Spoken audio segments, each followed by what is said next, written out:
Coming off a massive Week 0 upset to Fresno State, the Kansas Jayhawks look to right this ship. They're headed to Columbia, Missouri, facing off against one of their big-time rivals, the Missouri Tigers, renewing the border war, which hasn't been played since 2011. These teams played each other 121 years in a row before the series was suspended with Missouri's move to the SEC. Well, after 14 long and hard, no diddy, years, we're back. But we've got to play well in this game because we got embarrassed in Week 0 against Fresno State. Our first home loss of the entire series, 21-17. Jaden Mandel for Fresno State was terrific in the fourth quarter. As for us, we started our QB rotation with Ben Easters and Isaiah Marshall, and both of them were pretty average, I would say. We also saw some design runs from Clyde Poole. We didn't get him to throw the ball, but we may see that here against Missouri. Defensively, we were really good for 3 quarters, but we fell apart late, and the offense could not get one last-second touchdown with an interception in the final minute of the game thrown by Isaiah Marshall, and we dropped all the way from 10 to 21 after the loss. And we have some decisions to make, the biggest of which is that Clyde Poole will start at quarterback here in Week 2 against Missouri.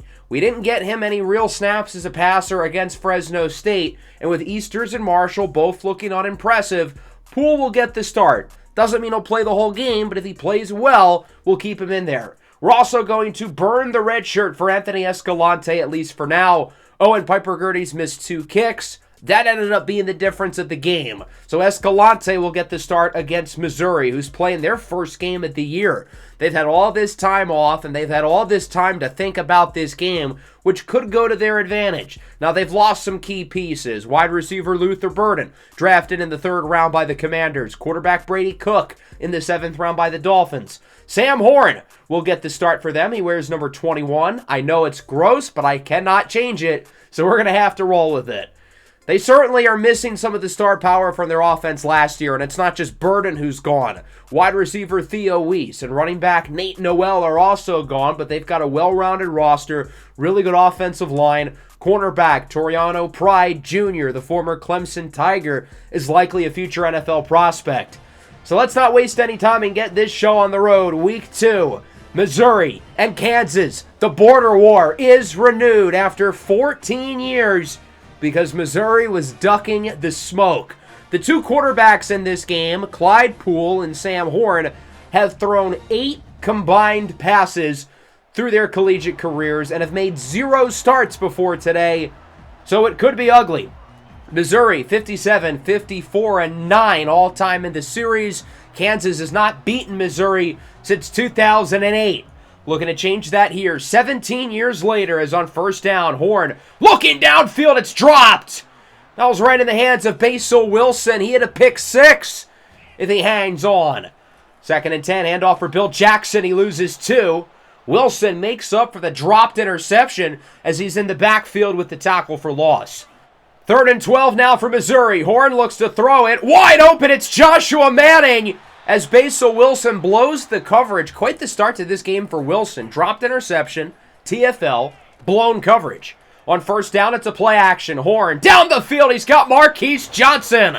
Sam Horn slicing and dicing down the field. 2 completions for 60 yards. And Missouri's moving it well, already at the 26.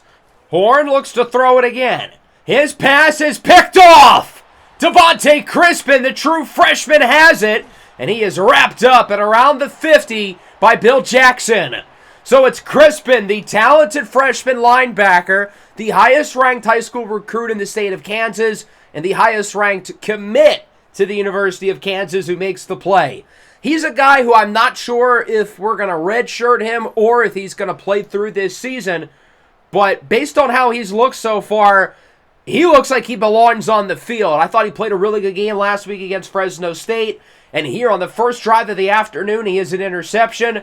And now we'll see another true freshman, Clyde Poole, leading out the Kansas offense. Poole's first pass is going to be a long one, deep downfield. We wanted to get the jitters out. He's got a strong arm, and we wanted to see it in display, but it's incomplete. 2nd and 10, Johnny Thompson Jr. with it. Woo! Spin move, and he gets the first down. Thompson only had 4 carries last week, but he was really efficient, and I definitely want to utilize him more. He had a good game. Poole keeps it on the read option with space to the left side, and he is out of bounds into the red zone for a gain of 15.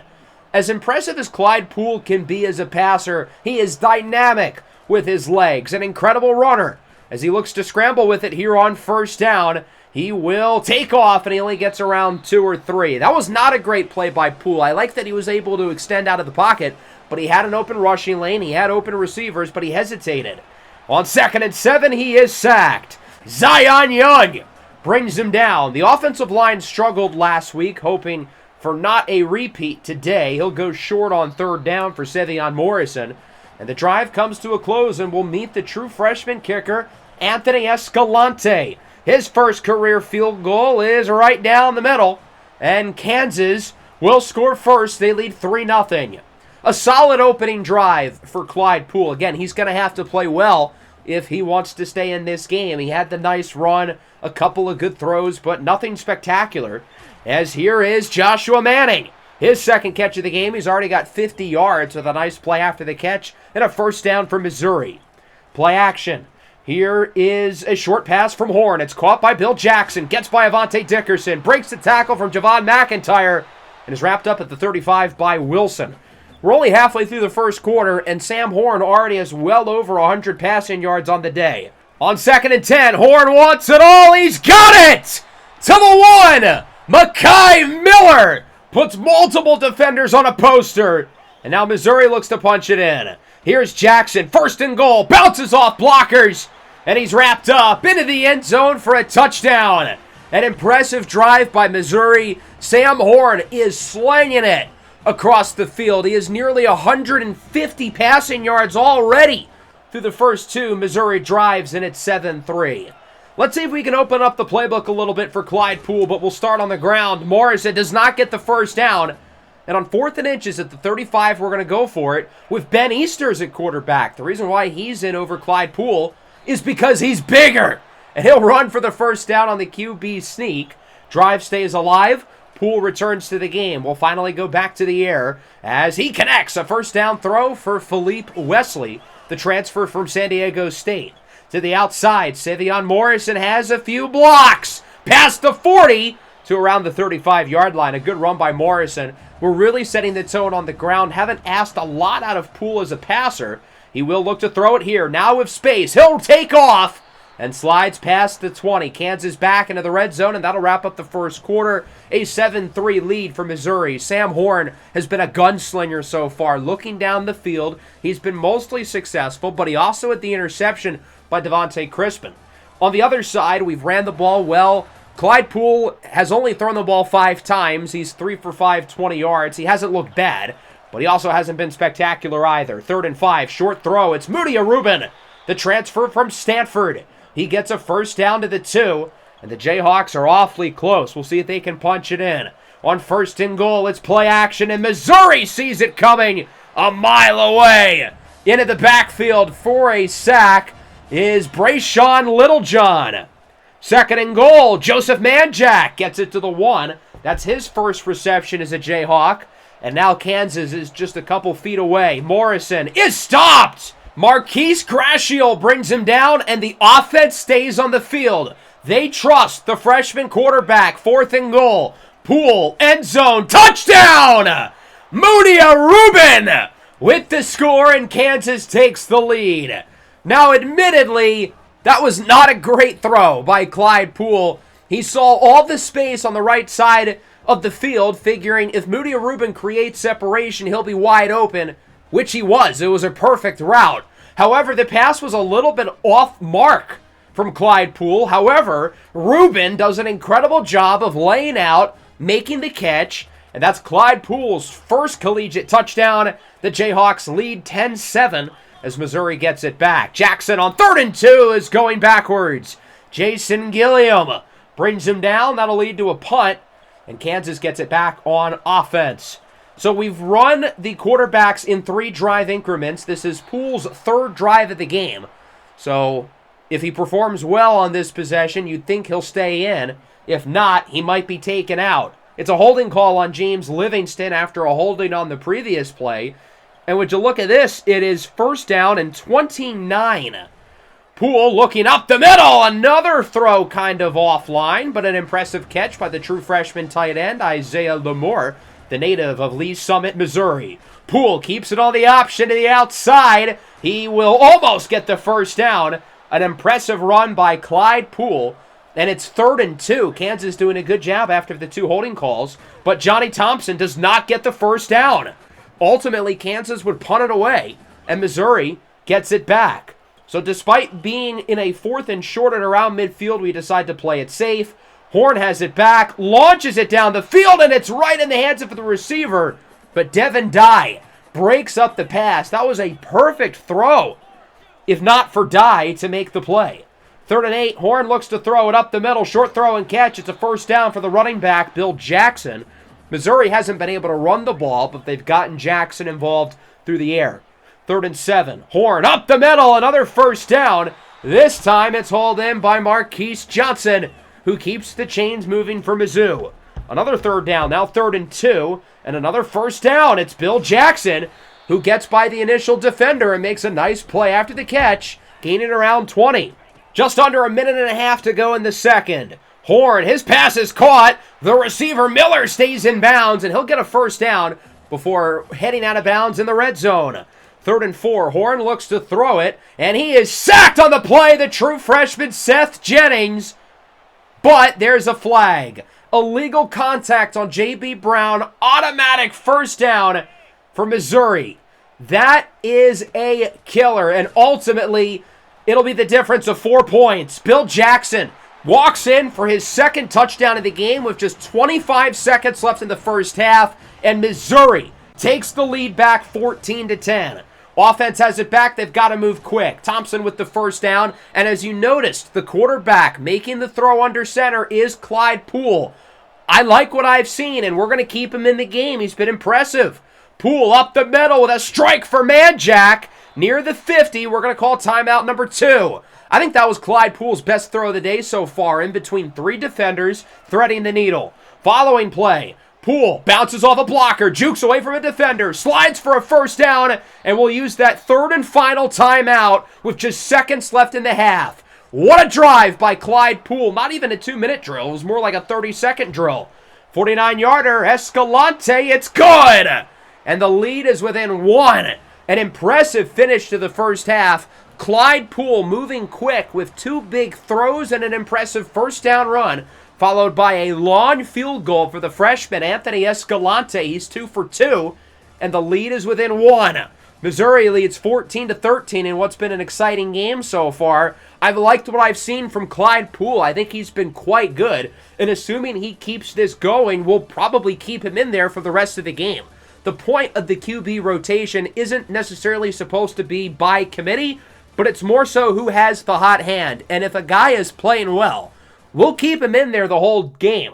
Clyde Poole is 9 of 13, has been accurate. He's made some big throws, especially in that second quarter. And he hasn't been missing throws. Outside of the incompletion on the first play of the game, his only other incompletions are off of throwaways or throwing out of sacks. The question with Poole has always been the awareness and his ability to keep the ball out of trouble, and he's done a terrific job of that. If he keeps the ball out of harm's way, he's pretty hard to beat because he's got the arm talent, he's got the accuracy, and boy, can he run.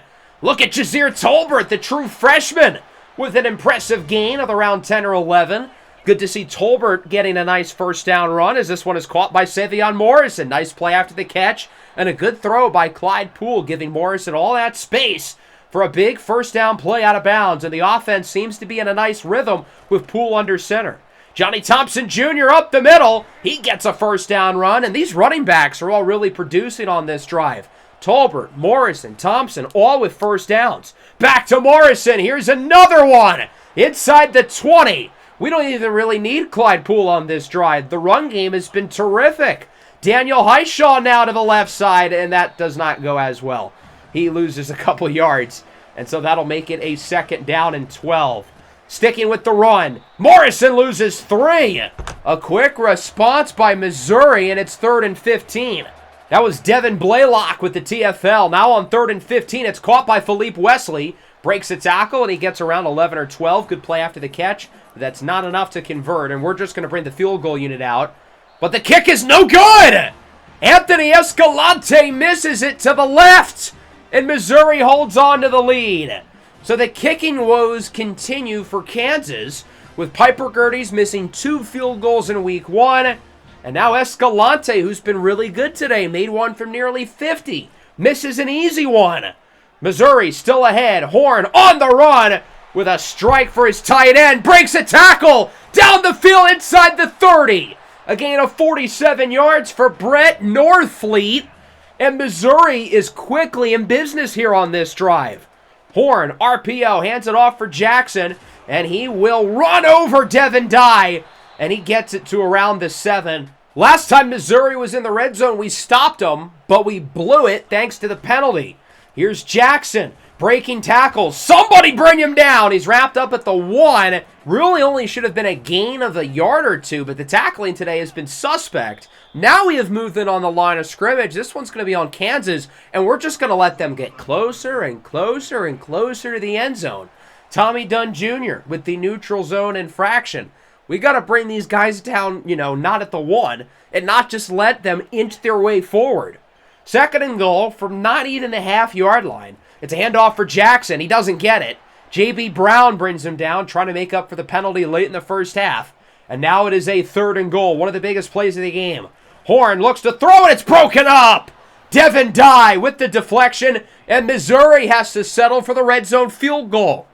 Escalante missed one on the left hash for Kansas. Missouri will not follow suit. Blake Craig makes the kick. 17-13. Jayhawks back with it. 2nd and 10. Man in motion. It's Thompson. Poole looks to throw it, and he connects with the true freshman, Sheldon Brink. And his first collegiate catch goes for a gain of 17. What I like about Brink is that he's big, and he can run. 2nd and 1. Morrison to the outside. He loses a couple. Toriano Pride Jr. brings him down. A likely high NFL draft pick next year. And now it's 3rd down and 4, nearing midfield. Poole will look to throw it. Short throw for Isaiah Lamore. That was not the read. And he only gets around a yard. And I really thought about going for it here, but we're going to punt it away with Damon Greaves, as this one will be caught inside the 15 by Daniel Blood. Blood spins away from a defender, breaks a tackle, has to beat the punter, and nobody's in front of him. Daniel Blood takes it the distance. 84 yards to the crib. And Missouri adds to the lead as he strikes the pose in the end zone. A huge special teams blunder by Kansas. They had about 5 different opportunities to bring him down. But in this case, blood is thicker than water. And the Jayhawks looked like they were treading water throughout most of that play. What a return by Daniel Blood. It's a 2-score lead for Missouri. 24-13 late in the 3rd. Kansas has to respond, and that's not how you do it. A 3rd down sack by Devin Blaylock. The Jayhawks are going to have to punt it away, and that'll wrap up the 3rd. A strong quarter for Missouri. They outscored us 10-0 in that frame with the punt return touchdown by Daniel Blood.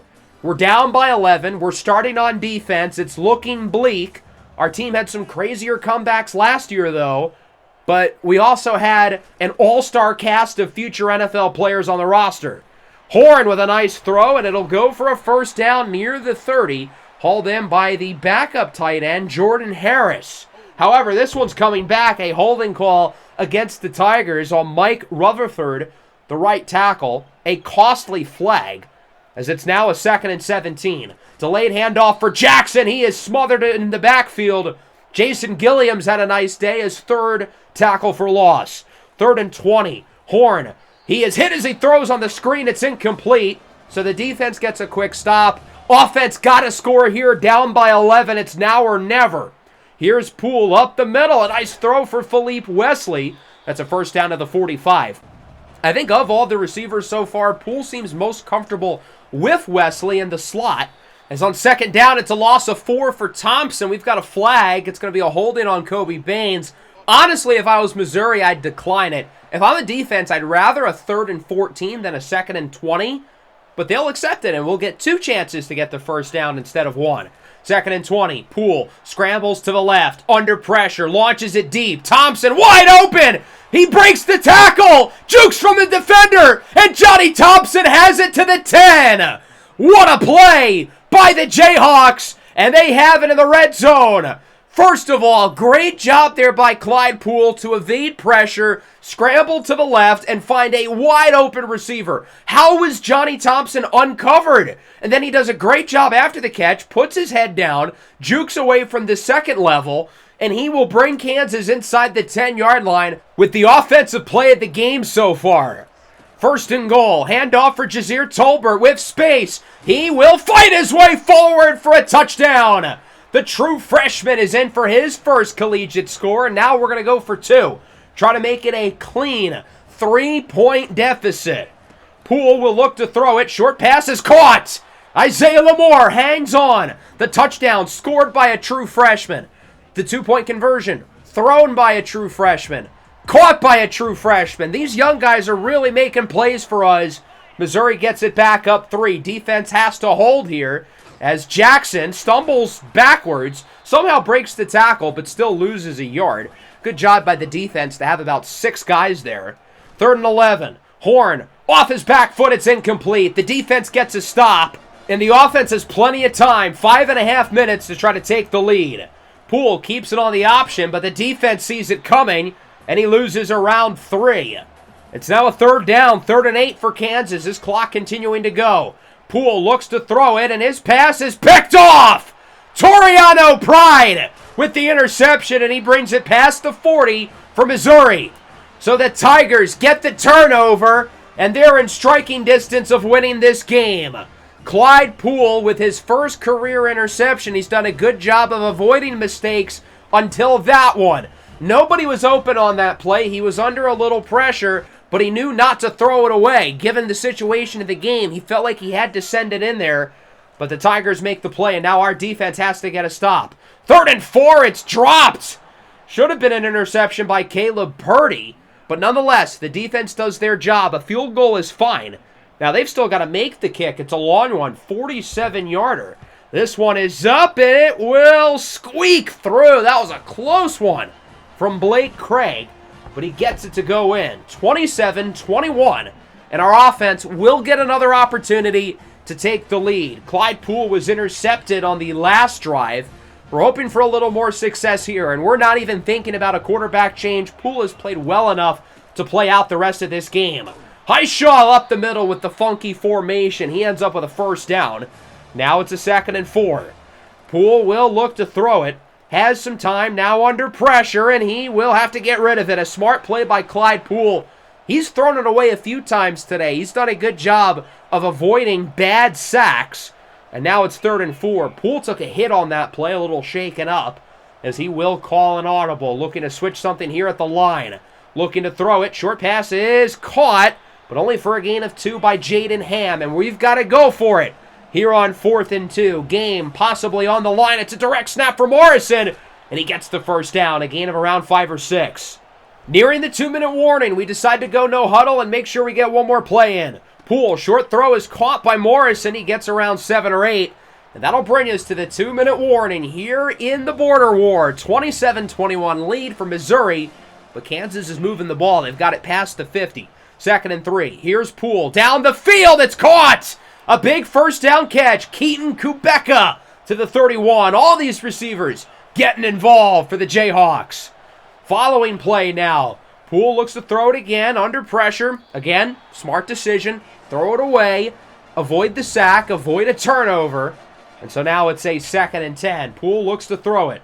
But he's got an open man. It's Kubeka. He gets around 4, and that'll make it a 3rd and 6. With under a minute left in the 4th quarter, Kansas has all 3 timeouts. Poole looks to throw it. Looking deep. It's broken up.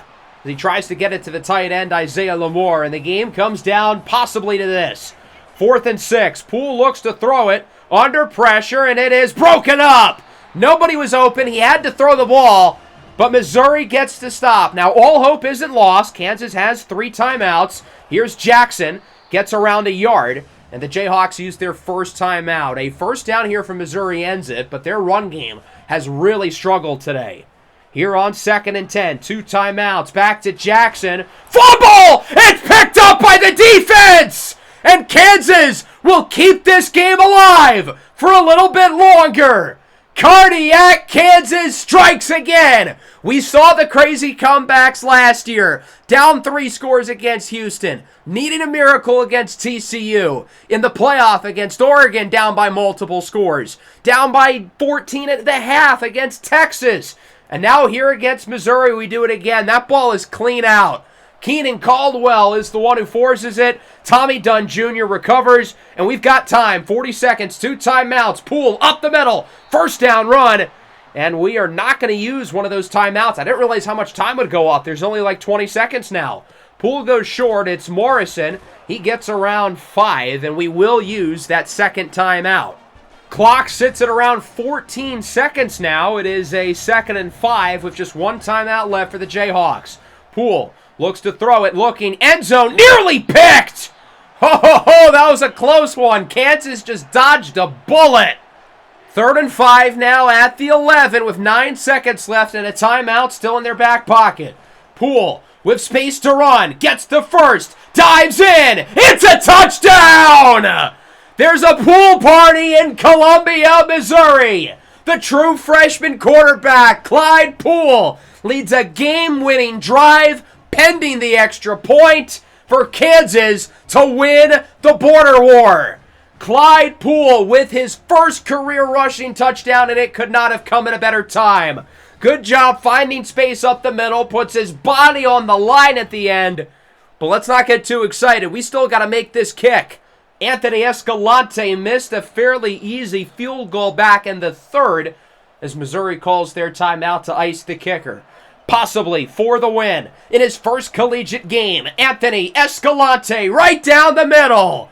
28-27. Kansas leads by 1 with 5 seconds to go. Daniel Blood has already returned a punt to the house. We're not taking our chances with a kick. We're going to send it back as far as we can and test our luck defensively. With 5 seconds to go, Missouri will likely go for the Hail Mary. Here is Horn. This officially will be the final play of the game as he sends it deep. It is caught! Breaks a couple tackles and is wrapped up at the 50, and that'll do it! The border war is won by Kansas! 28-27 with a game-winning touchdown by Clyde Poole with 5 seconds to go. I know it's a small sample size, it's only 1 game, but we might have ourselves a quarterback. Clyde Poole showed a lot of good things today. He was far from perfect, had the interception late in the 4th quarter, nearly had another one on the play before the rushing touchdown. But the biggest thing I can say about Clyde Poole's performance today is that he looked like a dog out there under pressure, making the right decisions with defenders in his face. The accuracy was impressive. The arm talent was shown. The rushing ability was shown. And the clutch factor was shown, but not just by him, it was the whole team. We outscored Missouri 15-3 in the 4th quarter. Missouri did not score an offensive touchdown in the second half. Hats off to the defense. They were terrific down the stretch. There were some things we didn't do so well. 2 for 12 on 3rd down, but 3 for 4 on 4th down. And we'll start with Poole, 20 of 32, 233, a touchdown and an interception. Again, it was not a perfect game, but there was a lot to like, and we saw way more flashes than we saw in the first game with either Ben Easters or Isaiah Marshall.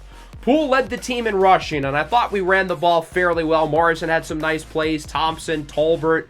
Through the air, it's been certainly a spread of the wealth. I want to see more from these 2 big transfers, Manjack and Rubin, only 2 catches each. Now, Rubin did have the big touchdown, so he deserves a little slack.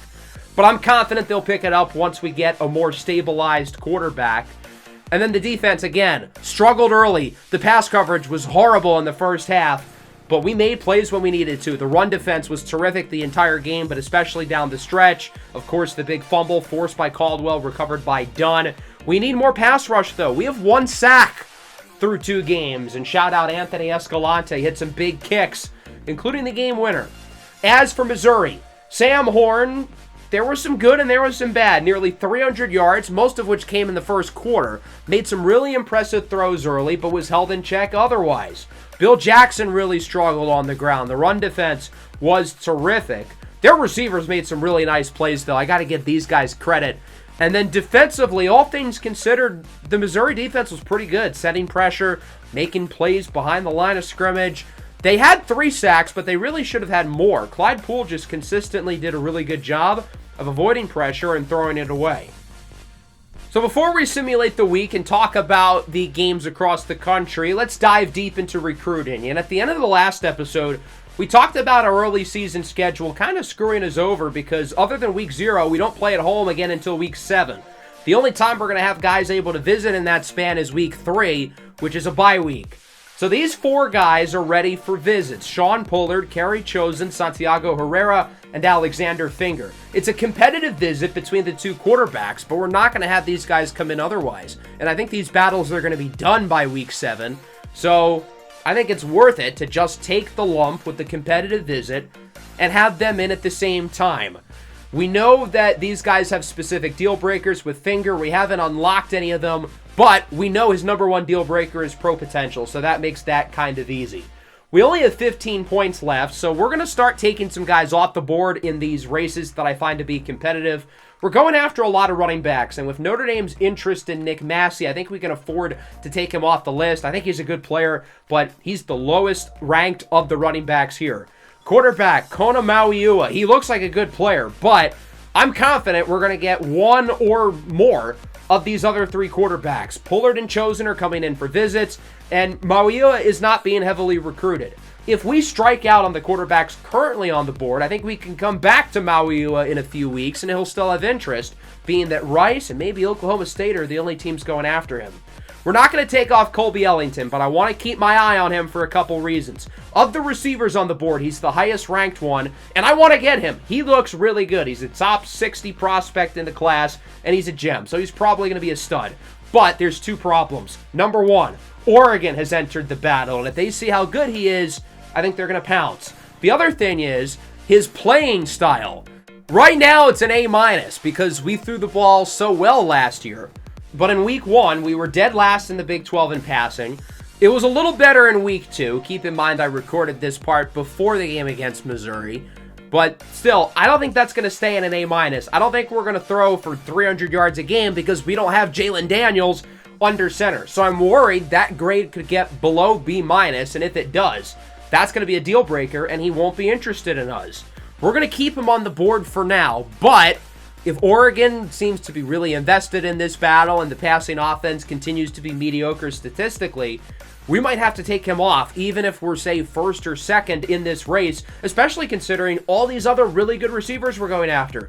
Clyde Casey, fringe top 200 player in the class, 6'2", he's a gem, 96 speed. Amani Law, he's a gem, top 120 player in the class. 6'2", 220, 96 speed. Josh Lawton, nearly a top 150 player, 6'4" with 94 speed. Rajon Jones, top 160, 6'1", 210, 91 speed. So basically, we'll be okay if Colby Ellington has to be removed from the board, but again, I'm going to keep him on for now. Somebody who I'm not going to keep on for now is offensive tackle Teron Philbin. We put 50 points into him last week because I was hoping that would be enough to narrow his list down to 5, which means we can schedule him for a visit, but it was not. And these other 2 tackles, Reggie Chanel and Jalen Casey, are just better than him. Philbin's a good player, but there are a lot of teams going after him heavily, and I would rather put my time and effort into better players. With those extra spots, we're going to go after defensive tackle Jeremiah Ort. I like him because unlike some of these other defensive tackles, he doesn't seem super interested in big schools. Cornerbacks, Teron Jean-Pierre and Alfonso Rugamba will join as well. I feel like I didn't put enough players at those positions on the board. We need more depth at defensive tackle and corner. So that's why I picked these 3. We'll start with Ort. He's a 3-star. He's not overly spectacular in terms of his ranking, but he's a gem. He could be pretty good. Teron Jean-Pierre, 6'3", 195. I'm intrigued by the size. That's why I put him on the board. He's a gem, but I like the athletic profile. 93 speed, 93 acceleration. And then Alfonso Rugamba is a gem. He's a 3-star, top 600 player in the class. So those 3 players will join the board. They will all get scholarships, and we're going to take these slow and steady. If a team enters the race on one of these guys, obviously we're going to have to move a little bit faster, and this is how we're going to utilize our points here in week 2. I'm giving more points to the guys whose battles are farther along. Pullard and Chosen, for instance, are down to 5 schools. I'm putting more points into them because I want to get these battles wrapped up quickly, and I want to make sure no teams sneak up from behind and take them. Otherwise, nothing overly notable to note. I guess the 2 5-star defenders we're not giving any points into right now because no one's really going after them that hard. I simulated the week. A number of new players down to 5, including Josh Lawton. We're in first for him. I think Lawton is probably the best of the receivers on the board, maybe even better than Colby Ellington. I think he's the 4th ranked of the group, but I think he's really good. I really want him. Alexander Finger is one of the guys coming for a visit here in week 3, but for whatever reason, Kentucky has done a lot to really help themselves in this battle. We're going to go all in on him here in week 3 and hope for the best, but it's not looking good. We still have another 200 points to spend and a few more players ready for visits, but I don't really see a point of scheduling visits now because we need all the recruiting hours we can get now, and it's not like these guys are going to be visiting campus anytime soon, with our next available date to visit being week 7. A number of players, we're getting close to knowing what their pitch is. For Enrique Rambo, I was able to narrow it down based on the 2 check marks and his deal breaker. But since he's not narrowed down to 5 yet, we can't soft or hard sell him yet. For other guys, we're continuing to get closer. For Reed Sharp, we know his 3, but he's still down to 8. If I ever call him Reed Shepard, by the way, just bear with me. I know I'm going to do it 100 times. Angelo Edmonds, we're close, but again, we're only down to 8, so it's not like we can hard sell him yet anyway. Another example of this is Anthony Bartell. Kerry Folk as well, we got his 3 super quickly, but we're only down to 8 with him.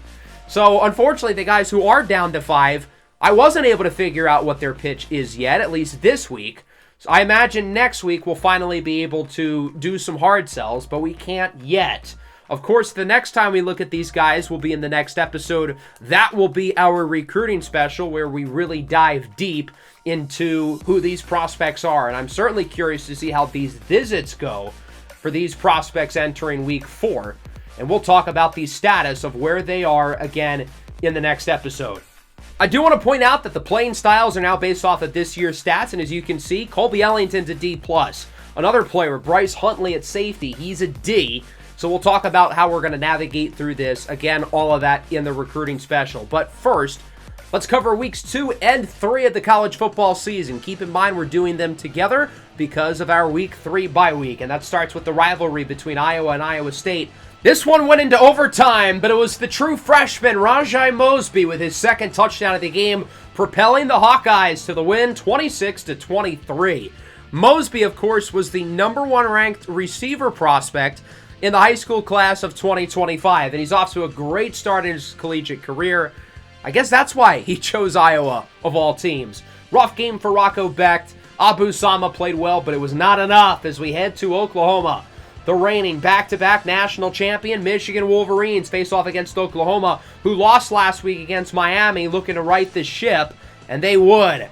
Gavin Sawchuk and Jackson Arnold both perform well, and the Sooners win this game over the reigning champion Wolverines as they take this one 24-16. I wouldn't really worry about it if I was Michigan. Again, if you remember last year, they got shut out at home against Texas. So they performed better than they did in week 2 a season ago. Arnold played well. Sawchuk played well. Very encouraging for Oklahoma, who moves into the top 5 even with their loss. Tennessee and Kentucky, 2 rivals in the SEC. Ended up being a pretty competitive game, but the throws by Nico Iamaleava ended up being too much for Kentucky to handle. This 75-yard touchdown by Squirrel White helped lead Tennessee to the win, 38-30. Kentucky was ranked going into the year, and they still are ranked at number 23, but I think Tennessee's going to be the better team. The reason why the Vols were not ranked to begin with is because of the rough season they had last year, but if Nico keeps playing like this, Tennessee's going to be a contender, and he's going to be a first-round pick in next year's draft. Virginia Tech and Vanderbilt, the Hokies coming off a loss last week against South Carolina. They dropped all the way from 9 to 23, and they're going to continue to drop. Vanderbilt with the upset here in Blacksburg. They beat the Hokies 31-27. I don't know why Virginia Tech was ranked number 9 to begin with. Yes, they were really good last year. I thought they were a playoff caliber team last year.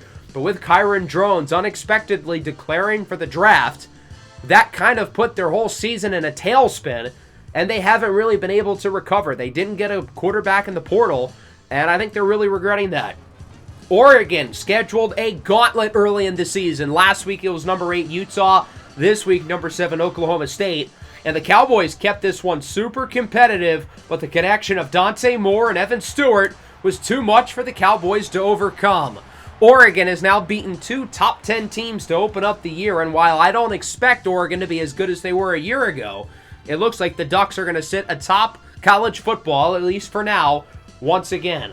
Dante Moore hasn't been perfect through his first 2 games as a starter for Oregon, but he's beaten 2 top 10 teams. You can't really argue. And Evan Stewart, the All-American, with another really good game. SMU starts the season ranked number 6. Made the playoff last year, facing off against Liberty, a team who almost made it. But with Caden Salter and Quentin Cooley gone, I can't help but think Liberty might be dead. How about no? The Flames upset SMU 24-13.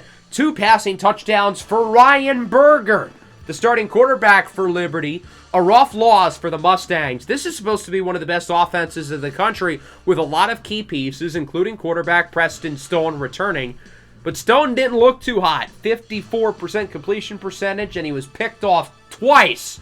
If you're looking for a positive, Ashton Cozart, a receiver, the former Oregon Duck, had a great game. And we'll wrap things up in South Beach for week 2. Miami and Notre Dame. Miami coming off a win against Oklahoma. They have also scheduled themselves an early season gauntlet, and they're passing the test with flying colors. They defeat the Irish 27-37. Notre Dame drops to 1-2. Reese Pothenbargers look pretty good so far. A.J. Allen had a terrific game, as did Dante Little. As for Notre Dame, Steve Angeli continues to struggle, picked off 3 times. I said it in the last episode, and I'll say it again. I would not be surprised at all if C.J. Carr takes over as the starting quarterback pretty soon. Looking at some other results, Clemson lets up 35 to Troy. Maybe their defense isn't so great. Could be good news for our offense. We'll see them in the next episode. Otherwise, no major surprises in the top 25. As for the Big 12, West Virginia loses to Ohio. Yikes, that's a bad look. As for the rest of college football, Michigan State loses to Buffalo. In the last episode, I said Jonathan Smith's seat is going to get hot pretty quick. They are now 0-2 this year against MAC teams. That seems like a problem. Tulane gets upset by South Alabama. The Green Wave drop out of the top 25. They were one of the highest-ranked Group 5 teams coming into the year. Florida State's 2-0. They beat a strong Wake Forest team. Indiana was good last year, but they beat FCS Southeast by 1. So maybe the Hoosiers aren't so good this season. Looking at the rankings, here's our new top 25, with Michigan and Oklahoma State dropping quite a bit. I don't get the love for Oklahoma. I get they beat Michigan, who's really good, but they're 1-1. They should not be number 5. Kansas only moves up 2 spots. We go from 21 to 19 after the win against Missouri. Players of the week, Zariah Beeson for Troy, toyed with the Clemson defense. And then Nakai Johnson, the Pitt defensive tackle, with 2 sacks against Central Michigan, wins it on the defensive side. A lot of movement for the Heisman watch. Okay, so Evan Stewart is in first. He was in the Heisman watch at points last year. And then look at these quarterbacks. Luke Kromenhoek for Florida State. He's been really good so far. Dante Moore, I don't really get why he's here, but he has beaten 2 top 10 teams. So I guess I get it a little bit. Garrett Nussmeier of LSU, and then Jackson Arnold. Again, what is with the Oklahoma love? I get that Arnold's coming off a big win, but he really hasn't been all that spectacular so far. That'll bring us into week 3. Got some exciting games that we will cover right now, since Kansas has a bye week. We'll start with Penn State and Boise State. Malachi Nelson had a huge offseason, could be one of the top picks in the draft, and he looked the part against a strong Penn State defense. 28-18 on the blue turf. Boise State beats Penn State. Penn State, to me, is an enigma. They were up and down last year. They returned a lot of their key talent. I thought this was going to be a real contender in the Big Ten. I guess they still can be, but this certainly is not a good look. Miami's beaten some good teams so far. They beat Notre Dame last week. They beat Oklahoma in week 1. How will they do against an inferior opponent in USF? These guys did beat Alabama last year, so you never know. The problem is Miami scored points today. They scored a lot. 70, to be exact. This might have been the most chaotic football game I've ever seen. Miami wins it 70-41. Reese Poffenbarger, 7 touchdowns and 3 interceptions on 58% completion percentage and 17 yards per completion. Now, Ray Joseph was incredible. He had 10 touches for nearly 200 scrimmage yards and 4 touchdowns.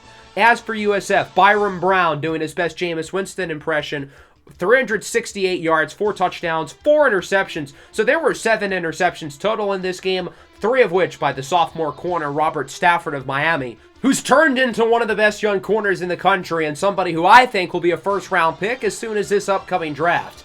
Definitely want to keep our eyes on Clemson. We'll be here in Death Valley next week. They're facing off against Syracuse. Cade Klubnik in the conversation to be QB1 in this year's draft, and he continues to look like the real deal. TJ Moore with his 3rd touchdown of the game in an overtime win, 34-27. 3 touchdowns for Cade Klubnik. He's been really good this year, but as good as the Clemson offense has been, their defense has been really suspect. They kept Syracuse in the game here. They allowed 35 last week against Troy.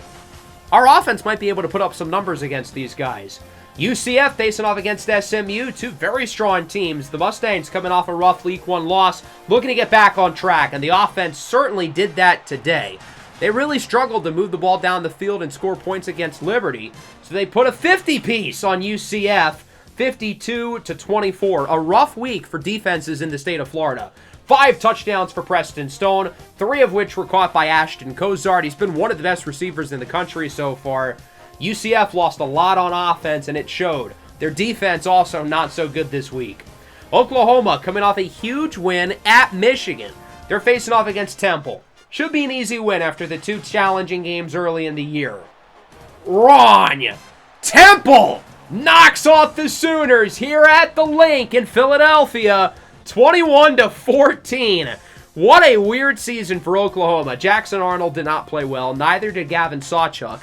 They actually dropped in the rankings this time, below 20. What a weird season for Oklahoma. They lose, but they don't drop. They beat the defending champs, and then they lose to Temple. Odd. We'll wrap things up with Texas A&M and Notre Dame resuming the home and home from last year. Notre Dame won that game on the road. Texas A&M looking for revenge, though, and they would get it with this touchdown by Reuben Owens, the talented running back who could be a high draft pick within the next couple of years. Notre Dame loses 2 straight. A&M wins big, 42-21. 2 more interceptions for Steve Angeli. They've got to make the switch, in my opinion, at quarterback. Connor Wigman, meanwhile, played really well, a lot better than Week 1 in the loss against UTSA. A&M looks to be back on track. A lot of close games across the rest of the country. Oregon with a close win, Georgia with a close win, Michigan with a close win over some very inferior opponents. We nearly had some more crazy upsets this week. Looking at the Big 12 now, conference play kicking off within the next couple of weeks, but BYU keeps it close against Georgia. Iowa State gets blown out by Arkansas State. I don't know what that's about. Iowa State does not look to be picking up where they left off last year, but West Virginia actually wins. They win the backyard brawl against Pitt, and then TCU with a good win over an impressive North Texas team. Florida State is now ranked. They beat a Western Michigan squad who, if you remember, beat Michigan State earlier in the year. Alabama beats Wisconsin in a fairly close game in Tuscaloosa. Close win for Ole Miss over Wake Forest. The Demon Deacons, a very competitive 0-3 so far, but still 0-3. Minnesota's ranked in the top 10. I mean, they're playing well this year. They beat Cal by 2 scores, but I feel like that ranking is really not going to age well. I don't know what Minnesota did to be ranked in the top 10 to begin with, but okay. Here's a look at the rankings across the nation. Kansas jumps up 2 more spots to number 17. And if we were to beat Clemson, we'd likely rebuild our preseason top 10 ranking that we had to begin with, but obviously that'll be a challenge. Players of the week, Kylish Hicks, the receiver for UConn, and then Cooper Lance wins it for Baylor. As for the Heisman watch, this is where things get kind of funky. So Kylish Hicks, the receiver from UConn, is in first. I first heard of this guy 15 seconds ago. Now he's leading the Heisman race. Julian Sayin in second. He's been terrific for Ohio State so far. Ray Joseph in third, with Luke Cromenhook and Evan Stewart dropping to the back end of the list. So that'll wrap up the episode. Next episode will not be week 4 against Clemson. It'll be the recruiting special. We're going to dive deep into these players and introduce ourselves to the type of guys we're going after. Should be a lot of fun. And then the following episode will be week 4 in Death Valley. I hope you guys are excited to see what I end up cooking up with the recruiting special. It'll be similar in some ways to what I did last year when we showed players throughout the season, but obviously quite a bit different since we're doing it all at once. But you guys will see a little bit more once we get to the next episode. Make sure to leave a like, make sure to subscribe to the channel if you are new, or else Clyde Poole might run you over as well.